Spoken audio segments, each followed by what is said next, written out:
Lecture के इस second भाग में आप सभी का स्वागत है। लेक्चर 1 में हम लोगों ने देखा क्या, नंबर 1 क्या देखा कि speed of light in vacuum is equal to 3.0 into 10 to the power 8 metre per second. और नंबर 2 हम सबने क्या देखा, स्नेल्स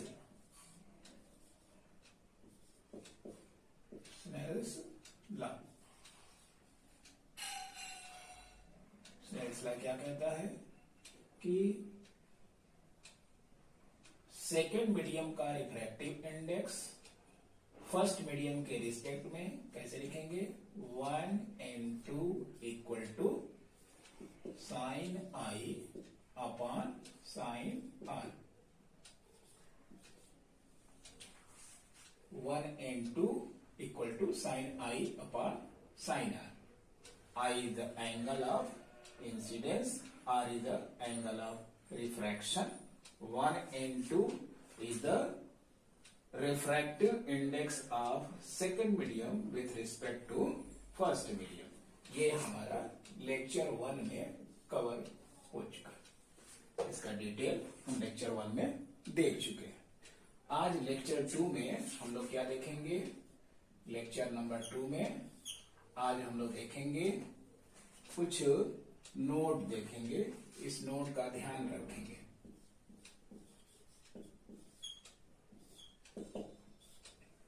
नोट नंबर 1 क्या देखना चाहते हैं कि ये हमारा सरफेस है SS1 separating two media. This is medium 1 which is rare medium, और this is medium number 2 denser. अब रे ऑफ लाइट जो है वो क्या करती है, वो नॉर्मल के अलोंग जो है फॉल करती है। ये हमारा नॉर्मल है 90 डिग्री। अगर इसके अलोंग लाइट अगर इंसिडेंट होगी तो देखना चाहते हैं कि एंगल ऑफ रिफ्रैक्शन क्या होगा। तो इसके केस में एंगल ऑफ इंसिडेंस क्या हो जाएगा, I इक्वल टू 0। तो हमको ये देखना है कि R इक्वल टू कितना हो, ये देखना चाहते हैं। तो फार्मूला हम जानते हैं, सिंस क्या जानते हैं, 1n2 equal to sine I upon sine r. यहां से क्या निकलेगा,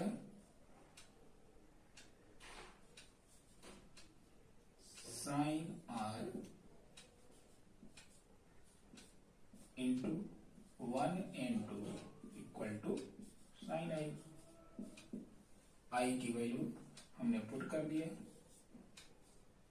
तो क्या निकलेगा, sine of angle r into 1n2 equal to sine 0। जब नॉर्मल के अलोंग रे हमारी इंसिडेंट होगी उस केस में आई की वैल्यू कितना हो जाएगा, 0। क्यों, क्योंकि angle of incidence is the angle between normal and incident ray. Incident ray भी इसी के अलोंग है, नॉर्मल भी इसी के अलोंग है, तो एंगल कितना बना, 0 डिग्री। तो यहां हमने 0 रख दिया। और 2 प्रोडक्ट हैं, इनमें से एक प्रोडक्ट 0 हमारा नहीं है, क्योंकि रिफ्रैक्टिव इंडेक्स कभी 0 होता नहीं है। और इसकी साइन 0 की वैल्यू कितनी होती है, 0। तो इसका मीनिंग क्या निकला कि साइन आर की वैल्यू क्या है, वो 0। क्यों, क्योंकि 1n2 इज नेवर 0। 1n2 क्या होता है, वो 0 नहीं होता। तो 2 प्रोडक्ट अगर एक चीज 0 नहीं है तो दूसरे प्रोडक्ट को 0 होना पड़ेगा। तो साइन आर 0, और यहां से वैल्यू निकले के आई क्या, कि r इक्वल टू 0। इसका मतलब कि अगर कोई इंसिडेंट रे हमारी नॉर्मल के एलांग गिरेगी तो वो कहां चली जाएगी, नॉर्मल के एलांग ही रिफ्रैक्ट हो जाएगी। एंगल ऑफ आर की वैल्यू कितनी मिली, 0। कितनी मिली, 0। इसका मतलब नॉर्मल से रिफ्रैक्टेड रे का एंगल कितना होगा, 0 डिग्री। तो I 0 तो R इक्वल टू 0। इसका मीनिंग क्या है कि when a ray of light incident along normal then it goes along the normal। Note number 2,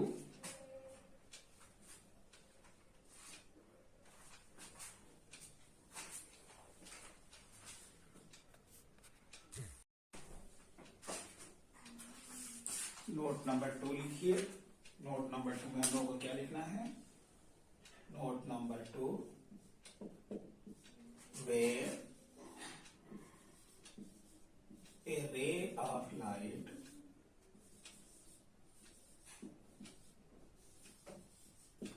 goes from one medium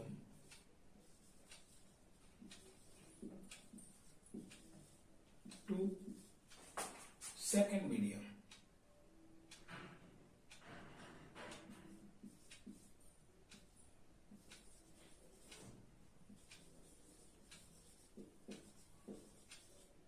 then its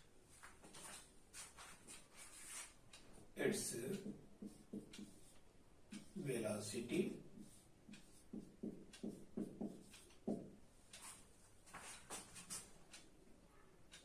wavelength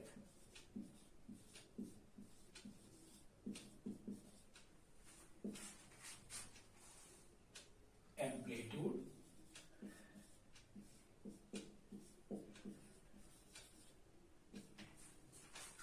intensity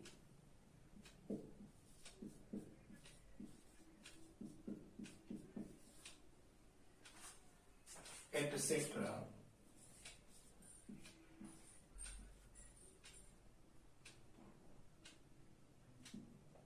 are changed, but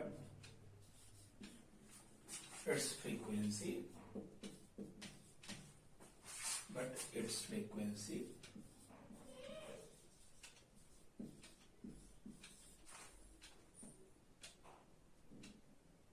remains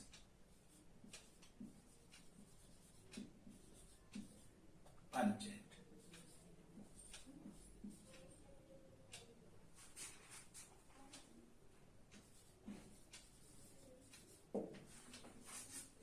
When a ray of light goes from one medium to second medium, then its velocity, wavelength, amplitude, intensity, etc. are changed, but its frequency remains unchanged। ये frequency को आपको ध्यान देना है, ये exam में पूछा जाता है। क्या कि जब लाइट जो है एक मीडियम से दूसरे मीडियम में जाती है तो क्या चीज नहीं बदलता है, तो frequency of light does not change when goes from one medium to second medium. For example, अगर हमारी लाइट एयर से कहां जा रही है, वाटर में, तो उसकी सब कुछ बदल जाएगा। वेलोसिटी चेंज हो जाएगी, वेवलेंथ चेंज हो जाएगी, एम्पलीट्यूड चेंज हो सकता है, इंटेंसिटी चेंज होगी, मगर फ्रीक्वेंसी उसकी क्या होगी, नहीं बदलेगी। तो ये ऑब्जेक्टिव क्वेश्चन पूछा जाता है कि when a ray of light goes from one medium to second medium, what will be unchange. Number first velocity, number 2 wavelength, number 3 amplitude, number 4 frequency. तो हमारा नंबर 4 फ्रीक्वेंसी वाला ऑप्शन क्या हो जाएगा, ट्रू हो जाएगा। तो ये हमारा नोट, ये 2 नोट हैं जिनको कि हमें ध्यान रखना है।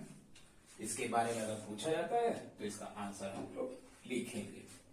अब नेक्स्ट हेडिंग डालिए क्या, absolute refractive index, absolute refractive index.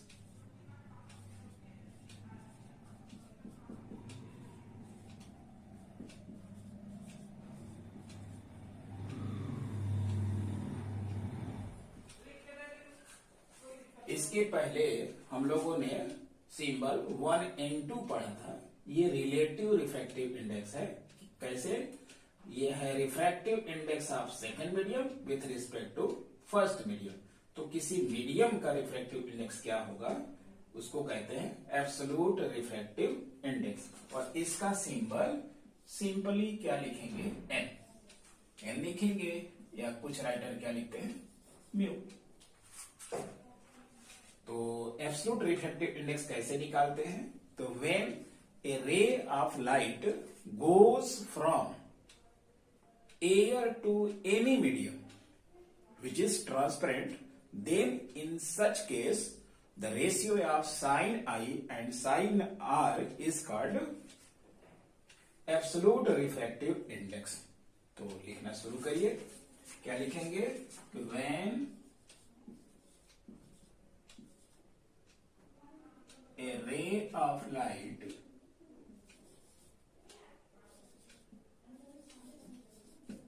goes from air to a medium, medium कैसा होना चाहिए, transparent medium, transparent. When a ray of light goes from air to a medium,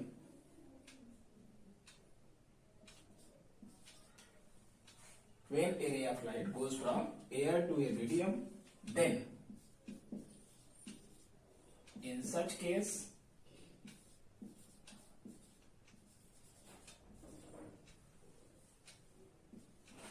the ratio of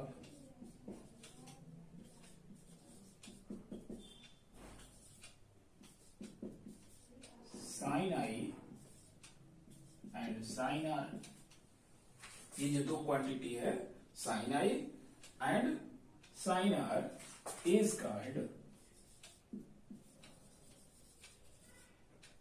refractive index, absolute refractive index is called absolute refractive index।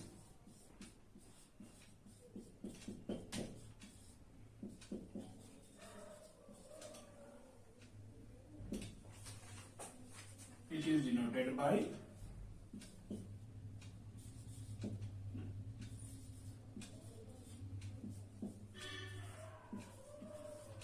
symbol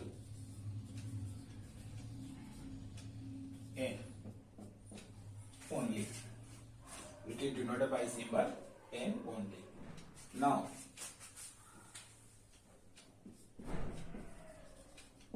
let N1 is the absolute refractive index, absolute refractive index of medium 1, of medium 1। और N2 क्या है, absolute refractive index of medium 2। तो अगर दो medium के refractive absolute refractive index दिए हो, तब इनका रिलेटिव रिफ्रैक्टिव इंडेक्स कैसे निकालेंगे,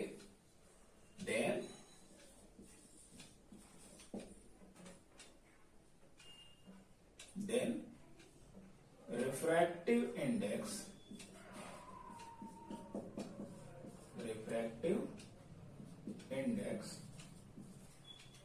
of medium 2 with respect to medium 1 is given by 1:2। ये तो सिंबल हम लोगों ने देख लिया है। ये किस रेशियो की इक्वल होगा? Absolute refractive index of second medium upon absolute refractive index of first medium. तो अब इस फार्मूले को हम लोग याद रखेंगे कि अगर दो मीडियम के रिफ्रैक्टिव इंडेक्स दिए हुए हैं तो उस केस में सेकेंड मीडियम और फर्स्ट मीडियम के एब्सोल्यूट रिफ्रैक्टिव इंडेक्स के रेशियो को ही क्या बोलेंगे? उनका relative refractive index of second medium with respect to first medium.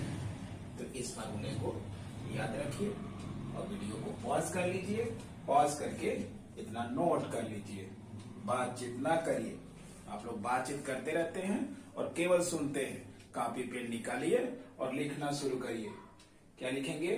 When a ray of light goes from air to a medium, medium कैसा होना चाहिए? ट्रांसपेरेंट होना चाहिए। Then in such case the ratio of sin I and sin R is called absolute refractive index। अगर ऐसा case होगा तभी इस रेशियो को, नहीं तो साइन आई और साइन आर का रेशियो क्या कहलाता है? Relative refractive index of second medium with respect to first medium. लेकिन यही फर्स्ट मीडियम हमारा क्या हो जाए? एयर हो जाए। तो एयर के रिस्पेक्ट में दूसरे मीडियम के रिफ्रैक्टिव इंडेक्स को क्या कहते हैं? Absolute refractive index. अब ये देखना चाहते हैं कि एक एग्जाम्पल के द्वारा इसको देखेंगे कैसे। इसको पॉज करके लिख लिया। तो एक एग्जाम्पल लेते हैं। Example,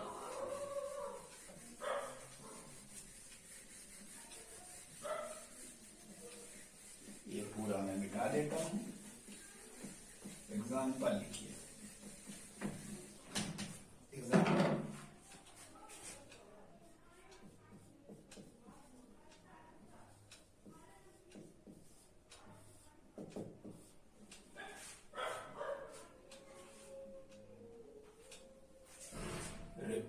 number 1, refractive index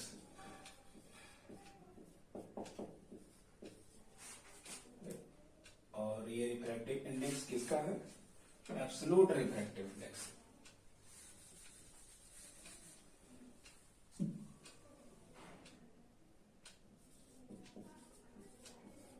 absolute refractive index of air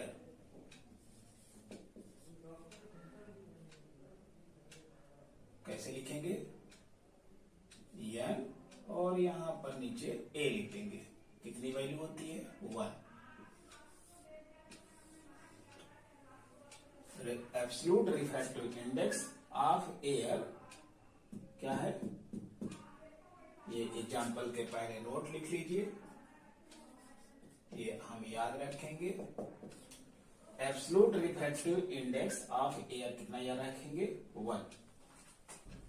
इसके बाद डायमंड का absolute refractive index of diamond कितना हो जाएगा? 2.418।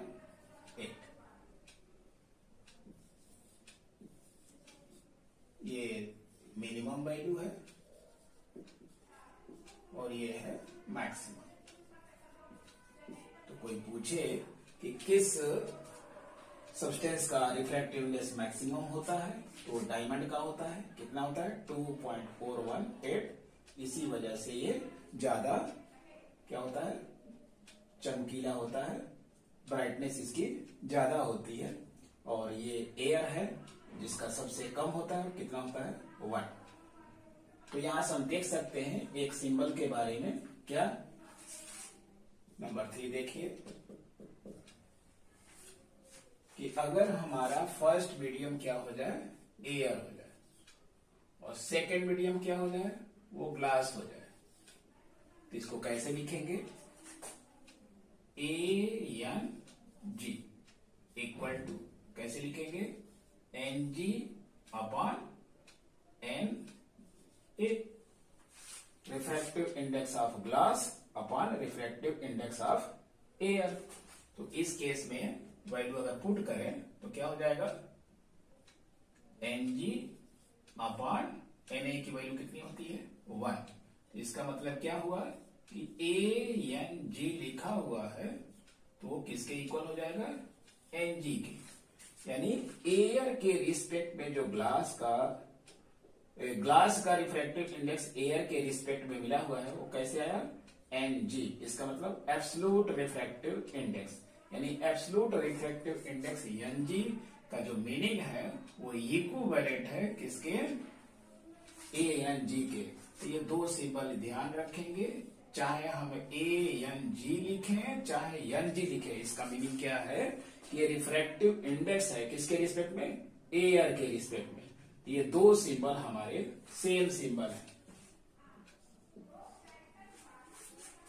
तो किसी भी सब्सटेंस का अगर रिफ्रैक्टिव इंडेक्स दिया हुआ है तो इसका मतलब है कि उसका क्या है, वो एब्सोल्यूट रिफ्रैक्टिव इंडेक्स है। जैसे ग्लास का कितना होता है, 1.5। ग्लास का कितना होता है, ग्लास का रिफ्रैक्टिव इंडेक्स कितना होता है, याद रखिए 1.5, और फ्रैक्शन के फॉर्म में कितना लिखेंगे, 3/2। सिमिलरली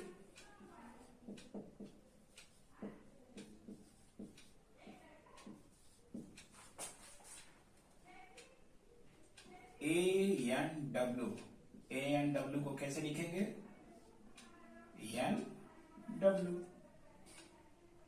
और इसकी वैल्यू कितनी होती है, 4/3, और डेसिमल के रूप में अप्रोक्सीमेटली कितना लिख देंगे, 1.33। तो इन सब वैल्यू को याद रखिए, 4 वैल्यूज को हमको याद रखनी है। एक है ग्लास का 3/2 या 1.5, और वाटर का कितना होता है 4/3, 1.33, एयर का कितना होता है 1, और डायमंड का कितना होता है 2.418।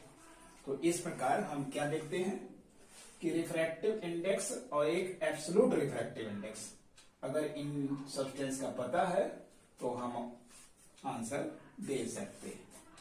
अब देखते हैं क्या देखना है हम लोगों को। तो वीडियो को पॉज कर लीजिए और नोट करिए।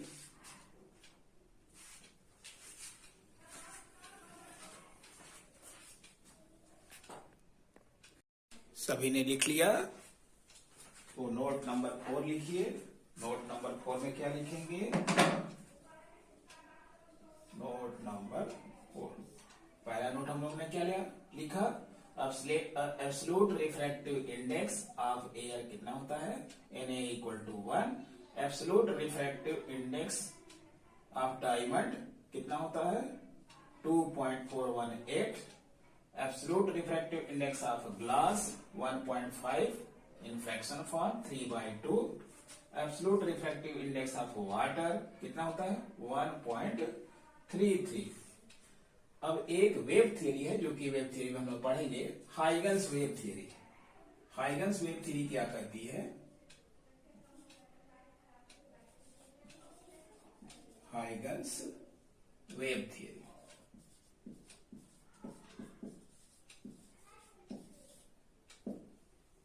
ये जो रिलेटिव रिफ्रैक्टिव इंडेक्स है क्या 1 and 2 इज इक्वल टू क्या होता है N2/N1 that is equal to sin I/sin R। इतना चीज को हम लोग जानते हैं। तो ये हाइगन्स वेव थ्योरी क्या बोलती है, ये 1 and 2 की जो वैल्यू होती है वो इक्वल होती है ये फर्स्ट मीडियम में वेलोसिटी अपॉन सेकेंड मीडियम में वेलोसिटी के रेशियो के इक्वल होती है। ये वेव थियरी का, हाइगन्स वेव थियरी का इंपॉर्टेंट रिजल्ट है क्या, कि अगर refractive index of second medium with respect to first medium निकालना चाहते हैं, ये फर्स्ट मीडियम ये सेकेंड मीडियम, तो इस मीडियम 2 का मीडियम यानी इसमें जो लाइट की स्पीड है, यहां पर लाइट की स्पीड मान लिया कि वो v1 है, और लाइट की स्पीड जब सेकेंड मीडियम में गई तो यहां पर हमने ये नॉर्मल ड्रॉ किया, तो क्या करेगी, अगर ये रेयर मीडियम में जा रही है तो मान लिया कि इसकी वेलोसिटी कितनी है v2। तो अगर फर्स्ट मीडियम में वेलोसिटी इसकी v1 हो, सेकेंड मीडियम में v2 हो जाए, तो इस v1 और v2 के रेशियो को क्या बोलते हैं, refractive index of second medium with respect to first medium.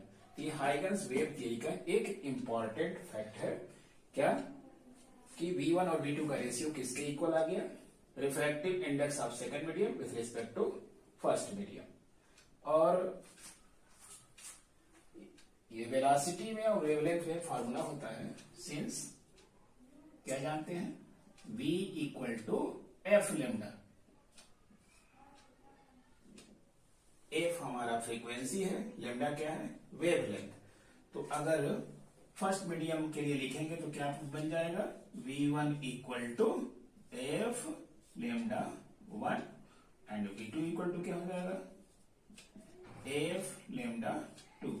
क्योंकि अभी हमने बताया कि जब रे हमारी फर्स्ट मीडियम से सेकेंड मीडियम में जाती है तो सब कुछ बदल जाएगा, मगर क्या चीज चेंज नहीं होगा, उसकी फ्रीक्वेंसी चेंज नहीं होती है। यहाँ एफ क्या है, फ्रीक्वेंसी, फ्रीक्वेंसी ऑफ वेवलेंथ।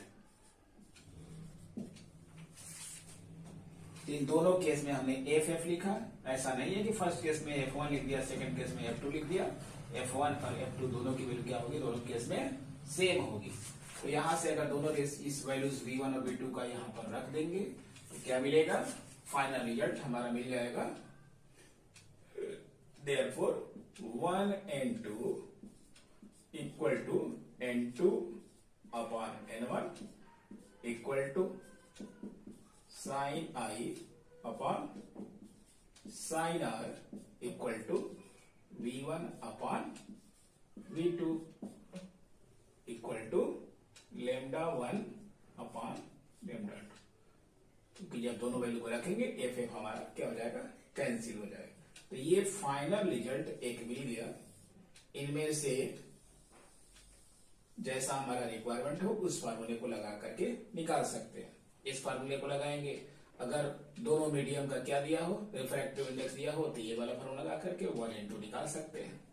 अगर एंगल ऑफ इंसिडेंस और एंगल ऑफ रिफ्रैक्शन दिया हुआ है तो उस केस में हम 1 कैसे निकालेंगे, साइन आई अपॉन साइन आर के फार्मूले से। अगर वेलोसिटी दिया हुआ है, फर्स्ट मीडियम में वेलोसिटी और सेकंड मीडियम में वेलोसिटी, उस केस में हम कैसे निकालेंगे 1 को, 1 इक्वल टू लिख देंगे v1 अपॉन v2। इसके बाद है कि 1 की वैल्यू लेमडा 1 अपॉन लेमडा 2। अगर लेमडा 1 लेमडा 2 दिया हुआ है तो 1 की वैल्यू इस प्रकार से निकाल सकते हैं। और बाकी जैसा केस जो होगा उसके अनुसार इस फार्मूले को अप्लाई करके, तो इस फाइनल फार्मूले को लगा करके हम इन सब वैल्यूज को निकाल सकते हैं। तो इन फार्मूलों को देखते हुए अब हम आगे कुछ एग्जांपल्स लेते हैं। आप इसको वीडियो को पॉज कर लीजिए और नोट कर लीजिए। नोट करने के बाद हम 2 क्वेश्चंस कराएंगे।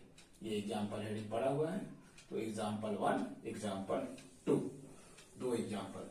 ये नोट एज ए फार्मूला के रूप में आप नोट कर लेंगे।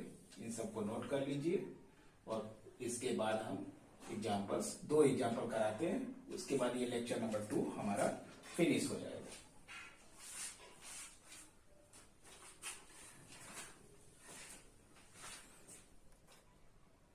लिखिए, आगे हम लिखते हैं, क्या लिखेंगे, पहले क्वेश्चन लिखिए, तब उसको हम लोग क्या करेंगे, प्रूव करेंगे।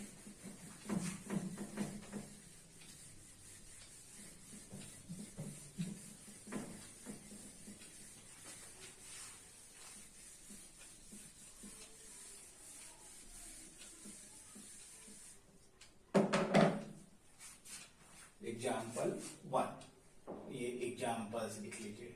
एग्जाम्पल नंबर 1 क्या है, prove that, prove that 1 and 2 into 2 and 1 is equal to 1।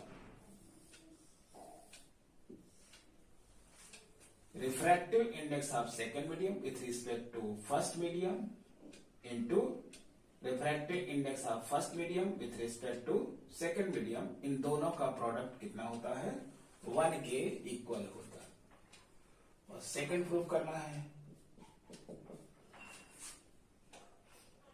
Prove that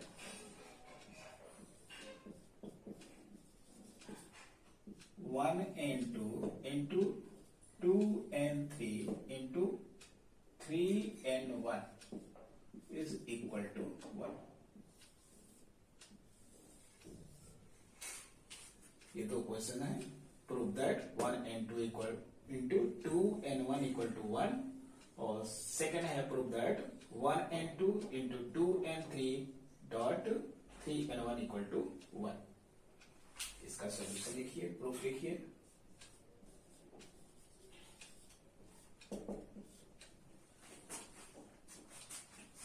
पहले दो मीडियम बनाएंगे। ये हमारा surface S1 separating to medium, ये है हमारा मीडियम 1, ये हमारा है मीडियम 2। इसमें ये किसी पॉइंट पर हमने नॉर्मल ड्रॉ कर लिया। Suppose that this is the point P।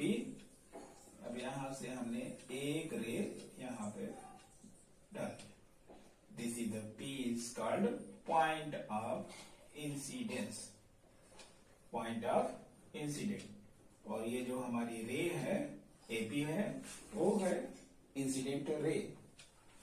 अब ये इंसिडेंट रे जाएगी सेकेंड मीडियम में, तो क्या हो जाएगी? Bends towards normal if medium 1 is rare and medium 2 is denser. So let us suppose that this angle is I or this angle is R। Suppose कर लिया, तो हमको क्या लिखना है? 1 and 2 therefore by Snell's law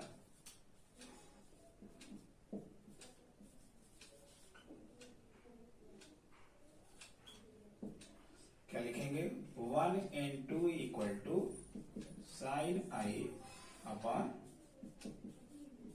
sign R, equation number 1। अब एक principle होता है, principle of reversibility of light. Principle of reversibility of light ये कहता है कि अगर रे को हम A से P के एलांग क्या करें? डालें, तो किस एलांग में जा रही है? PB के एलांग जा रही है, PB से होके वो पास होती है। तो अगर रे को हम BP डायरेक्शन में डालें, कैसे डालें? B से P की ओर, तो ये रे कैसे उलट के उसी रास्ते से चली जाएगी जिस रास्ते से वो आई थी। इस प्रिंसिपल को क्या कहते हैं? Principle of reversibility of light.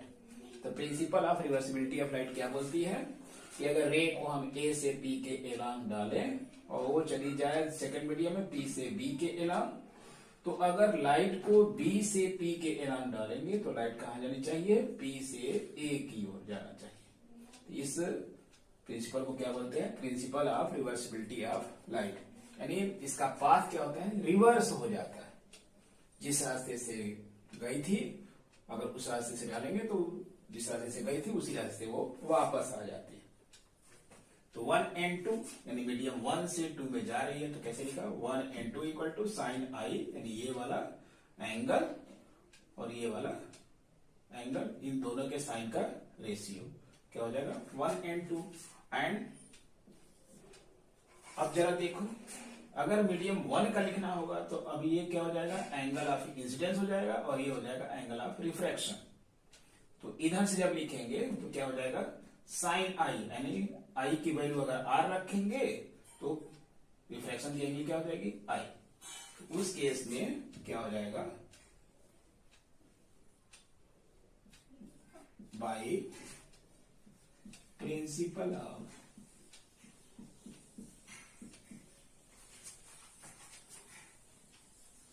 Reversibility of light, reversibility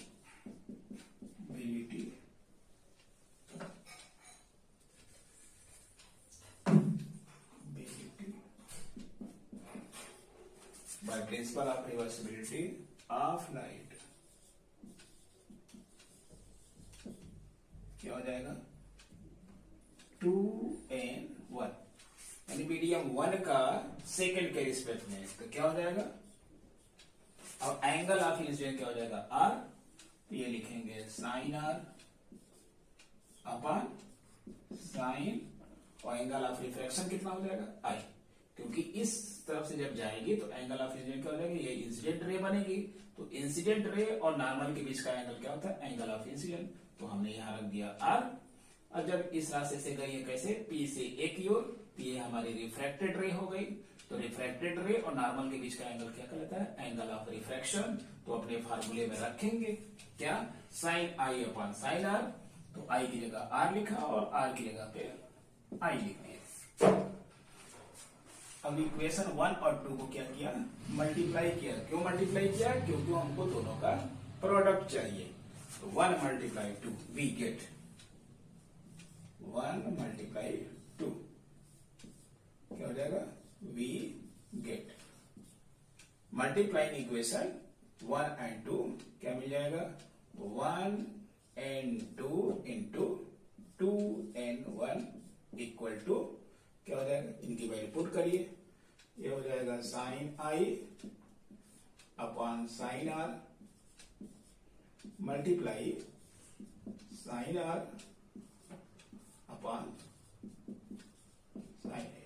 तो साइन आई से हमारा साइन आई मर गया और साइन आर से साइन आर मर गया, कुल कितना मिला 1 and 2 into 2n1 equal to 1। और इसी रिजल्ट को हमें क्या करना था, प्रूफ। तो जल्दी वीडियो को पॉज करिए और इसको लिख डालिए।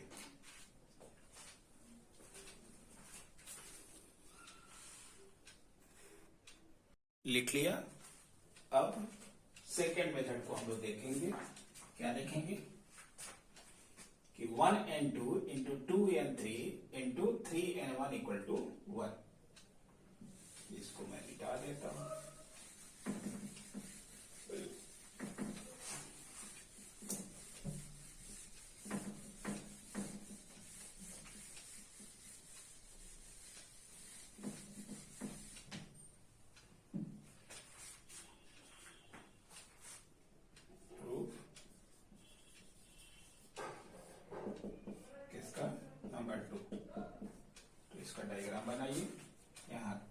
बनाइए। This is medium number 1, this is medium number 2 और दिस इज मीडियम नंबर 3, और तीसरे मीडियम के बाद ये हमारा मीडियम कौन सा आ गया, 1।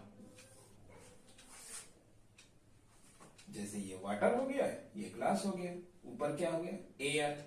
तो एयर से लाइट जो है वाटर में गई, वाटर से कहा गई, ग्लास में, ग्लास के बाद बाहर निकली, फिर एयर में आ गई। तो यहां पर हम एक पहले नॉर्मल ड्रा करते हैं। ये नॉर्मल ड्रा हो गया। तो मान लिया कि रे हमारी क्या करती है, वो यहां से गिर गई, तो ये कहां से चली गई, रेयर से डेंसर। इसका मान लिया कि रिफ्रैक्टिव इंडेक्स n1 है और ये n2 है, n2 is greater than n1, और इसका रिफ्रैक्टिव इंडेक्स हमने मान लिया वो n3 है, विच इज ग्रेटर देन क्या है, n2, और ये हमारा रिफ्रैक्टिव इंडेक्स इसका क्या है, n। तो यहां हमने 3 मीडियम माना था। फर्स्ट मीडियम का refractive index, absolute refractive index कितना है, n1, सेकंड का n2, थर्ड का n3, और ये n1 क्या है, फर्स्ट मीडियम, यानी ऊपर और नीचे मीडियम क्या है, सेम है। तब यहां से जब लाइट जो है फर्स्ट मीडियम से सेकंड मीडियम में जाएगी तो क्या होगा, नॉर्मल की ओर ये बेंड हो जाएगी। ठीक है, तो यहां पर कोई एंगल ऑफ इंसिडेंस होगा, हमने मान लिया वो आई है। यहां पर कुछ एंगल ऑफ रिफ्रैक्शन होगा, तो वो मान लिया हमने आर। अब ये किसी पॉइंट पर यहां पर गिरेगी, तो यहां पर भी हमने नॉर्मल ड्रा कर लिया। अब ये रे ऑफ लाइट यहाँ अल्टरनेट एंगल क्या होते हैं, इक्वल। अगर ये आर एंगल है तो ये एंगल क्या बनेगा, आर। अब जब ये रे जो है मीडियम नंबर 2 से मीडियम 3 पे जाएगी, तो चूंकि N3 जो है क्या हुआ, डेंसर मीडियम है with respect to second medium, तो क्या होगा, नॉर्मल की ओर फिर बेंड हो जाएगी।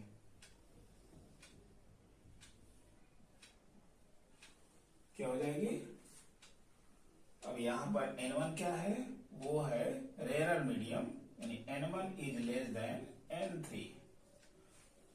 अब यहां पर नॉर्मल ड्रॉ करेंगे, इस पॉइंट पर हमने ये नॉर्मल ड्रॉ कर लिया। तो ये है angle I, refraction angle R, alternate angle equal, क्योंकि ये दोनों नॉर्मल हैं तो क्या होंगे, ये पैरेलल। तो पैरेलल होने की वजह से क्या हो गए, अगर दो पैरेलल लाइन को, ज्योमेट्री से हम जानते हैं कि अगर कोई तिरछी रेखा काट रही है तो ये अल्टरनेट एंगल क्या होते हैं, ये वाला एंगल इसके इक्वल होता है। तो यहां पर कोई थियरी लगाई गई है, R is equal to R, और ये एंगल आर हो गया। अब ये क्या हो गई है, नॉर्मल की बेंड हो गई है। इसका जो रियल पाथ था वो तो ये था, तो इस डायरेक्शन में जा करके कहां से चली गई, तो ये सब ना बनाइए, इसको मैं मिटा देता हूं। ये बेंड हो गई है किधर, नॉर्मल की ओर, तो यहां पर कुछ एंगल बनेगा। तो ये आर नहीं बनेगा, इससे छोटा होगा, क्योंकि वो कहां जा रही है, डेंसर मीडियम में जा रही है। N2 जो है वो कम है, N3 क्या है, ज्यादा है, तो नॉर्मल की ओर क्या करेगी, वो बेंड हो जाएगी, तो कुछ एंगल इसका चेंज हो जाएगा। तो इस वाले एंगल को हम क्या लिख रहे हैं, आर डैश। अब ये नॉर्मल दोनों पैरेलल हैं, तो ये अल्टरनेट एंगल क्या हो जाएंगे, इक्वल। तो यहां वाला एंगल भी क्या बनेगा, ये जो एंगल है, इस एंगल को हम यहां पर लिख दे रहे हैं, कितना होगा अल्टरनेट एंगल, तो आर डैश। अब ये जो रे है, अब मीडियम 3 से निकल के कहा जाएगी, मीडियम 1 में। तो रिवर्सिबिलिटी ऑफ लाइट क्या कहती है कि जब ये निकलेगी तो किसके पैरेलल हो जाएगी, अपने ओरिजिनल पाथ के पैरेलल हो जाती है। यानी अगर 30 डिग्री पर इंसिडेंस हुआ था, तो जब बाहर निकलेगी तो नॉर्मल से कितना एंगल बनाएगी, 30 डिग्री का ही एंगल बनाएगी। इसलिए यहां एंगल आई क्या हो जाएगा, एंगल आई जो इनिशियल एंगल था। ठीक, अब इन मीडियम के लिए हम फार्मूला लगाएंगे स्नेल्स लॉ। तो क्या लिखेंगे, by Snell's law, by Snell's law.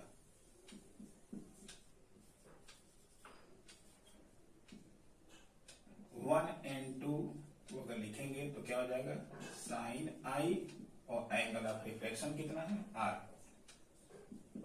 Sign are. ये जो फार्मूला लिखा गया है क्या, for medium 1 and 2, for medium 1 and 2, 1 और 2 को यहां पर इस पॉइंट P पर हमने स्नेल्स लॉ लगा दिया। फिर ये पॉइंट Q है, ये पॉइंट R है, तो पॉइंट P पर स्नेल्स लॉ लगाया तो क्या मिला, 1 एंड 2, क्योंकि मीडियम 1 से मीडियम 2 में ले जा रही है, तो क्या मिलेगा, 1 and 2 equal to sine I upon sine R. And अब मीडियम 2 और 3 के लिखेंगे स्नेल्स लॉ, 2 एंड 3। तो 2 एंड 3 के केस में क्या हो जाएगा, एंगल ऑफ इंसिडेंस हमारा कौन सा है, आर, तो क्या लिखेंगे, sine R. Angle of refraction देखिए, एंगल ऑफ रिफ्रैक्शन कितना है, आर डैश, तो लिखेंगे साइन आर डैश।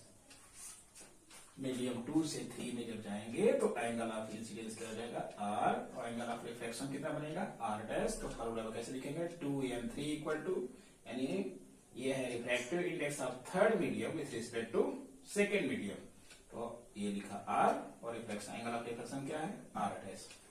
ये किसके लिए लिखा formula, for medium 2 and 3, 2 and 3। तो स्नेल्स लॉ जब 2 और 3 के लिए लगाएंगे तो ये हमारे this is equation number 1, this is equation number 2। अब क्या लिखेंगे, एंड 3 and 1, यानी मीडियम 3 से जब 1 मीडियम में जाएगी उस केस में स्नेल्स लॉ से क्या मिलेगा, angle of incidence. Angle of incidence कितना है, आर डैश, तो लिखेंगे sine are dash upon sine angle of reflection कितना है, आई, ये लिख दिया आई। ये हो गया इक्वेशन नंबर 3। अब हमें क्या करना है, प्रूफ करने में देखिए इन सबका प्रोडक्ट चाहिए, तो क्या करेंगे, इन तीनों इक्वेशन को मल्टीप्लाई कर देंगे। मल्टीप्लाइंग 1, 2 and 3 we get, क्या पा जाएंगे, 1 and 2 into 2 and 3 into 3 and 1 equal to क्या मिलेगा। अब इनकी वैल्यू पुट करिए, पाने वाले की वैल्यू है sine I upon sine r into sine r upon sine are dash into third वाले की वैल्यू क्या है, sine are dash upon sine i. इन सब की वैल्यूज को यहाँ पर रख दिया, तो क्या देख रहे हैं, इस वाले से ये वैल्यू कट गई, इस वाले से ये वैल्यू कट गई और इस वाले से ये वैल्यू कट गई, तो मिला कितना, therefore 1 and 2 into 2 and 3 into 3 and 1 की वैल्यू कितनी मिल गई, 1। तो ये रिजल्ट भी हमारा क्या हो गया, प्रूव्ड हो गया, प्रूव्ड। तो वीडियो को पॉज कर दीजिए और इसको लिखिए। तो इस प्रकार से हमारा ये लेक्चर नंबर 2 यहीं पे समाप्त हो जाता है। Thank you.